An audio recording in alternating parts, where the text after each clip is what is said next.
రాష్ట్ర నీటి హక్కుల పరిరక్షణపై భారత రాష్ట్ర సమితి ప్రజా పోరాటానికి సన్నద్ధమవుతోంది. గోదావరి, కృష్ణా జలాలను ఆంధ్రప్రదేశ్ కొల్లగొడుతున్నా అడ్డుకునే విషయంలో రాష్ట్ర కాంగ్రెస్ ప్రభుత్వం ఘోరంగా విఫలమైంది. మరోపక్క రాష్ట్ర రైతాంగ ప్రయోజనాలకు భాజపా గండి కొడుతోంది అని భారత రాష్ట్ర సమితి అధినేత మాజీ ముఖ్యమంత్రి కేసీఆర్ ధ్వజమెత్తారు.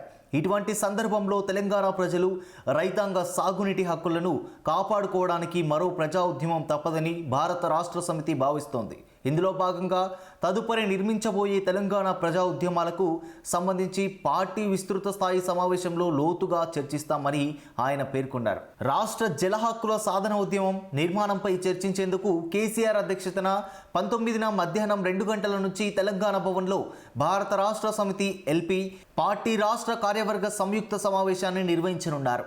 సమావేశంలో చర్చించనున్న అంశాలపై కేసీఆర్ కార్యాలయం ఆదివారం ఒక ప్రకటన విడుదల చేసింది. ప్రజలు, రైతులు తీవ్రంగా నష్టపోతున్నారు. కృష్ణా, గోదావరి జలాల విషయంలో 10 ఏళ్ల భారత రాష్ట్ర సమితి ప్రభుత్వం చేపట్టిన నీటి పారుదల ప్రాజెక్టులను ముందుకు తీసుకెళ్లడంలో కాంగ్రెస్ ప్రభుత్వ నిర్లక్ష్యం వైఖరిపై ప్రజల్లో చర్చ జరుగుతోంది. పాలమూరు రంగారెడ్డి ఎత్తిపోతల ప్రాజెక్టుకు గత భారత రాష్ట్ర సమితి ప్రభుత్వం 91 టీఎంసీలు కేటాయిస్తే 45 ఇస్తే చాలని కేంద్రం వద్ద ప్రతిపాదించడం అంటే రాష్ట్ర రైతాంగ ప్రయోజనాలను తాకట్టు పెట్టడమే. ముఖ్యంగా పాలమూరు, రంగారెడ్డి, నల్గొండ రైతాంగ ప్రయోజనాలు దెబ్బతింటున్న నేపథ్యంలో రాష్ట్రం నుంచి 8 మంది భాజపా ఎంపీలు ఉండి కూడా ఒక్కరూ మాట్లాడలేదు.